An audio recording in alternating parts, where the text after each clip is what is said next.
The town of Oakhaven was quiet, peaceful, but a veil of fear hung over it. Just beyond the town's edge lay Whispering Woods.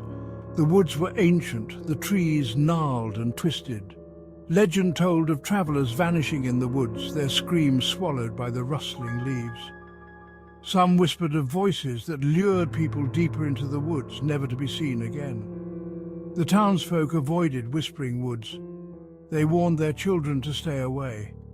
The woods were a place of mystery, a place of fear. No one dared to discover the truth behind the whispers. "I bet you won't go in!"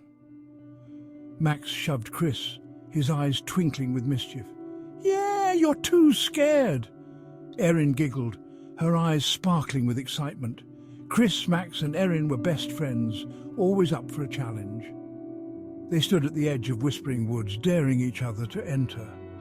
The legend of the woods sent shivers down their spines, yet the thrill of the unknown was too tempting to resist. "Fine, let's go in," Chris declared, trying to sound braver than he felt. They took a deep breath and stepped into the woods.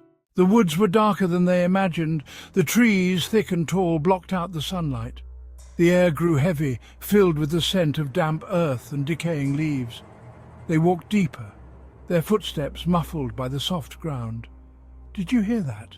Erin whispered, her eyes wide with fear.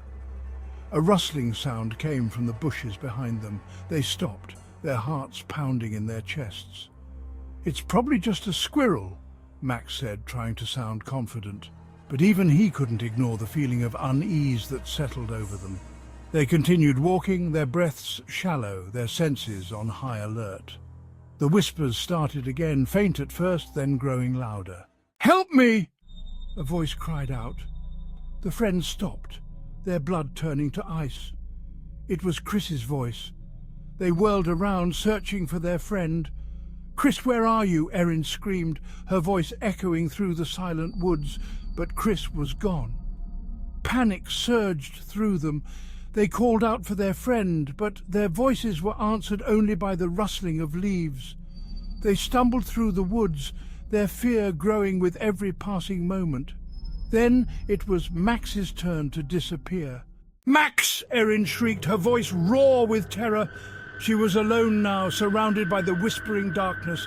She didn't know which way to go, her mind spinning with fear. The whispers seemed to taunt her, to mock her fear. She ran, her lungs burning, her legs screaming for rest. But she didn't stop. Not until she burst out of the woods and into the open field. She collapsed on the ground, gasping for air, her body trembling. She had escaped the woods, but at what cost? Erin didn't look back. She didn't want to see the dark shadows of the woods, didn't want to hear the whispers that seemed to follow her. She ran until she reached the safety of her home, the familiar sights and sounds a comfort after the horrors of the woods. But even within the safety of her home, she couldn't shake off the feeling of dread. As she lay in bed, listening to the wind howl outside her window, she could have sworn she heard them. The whispers.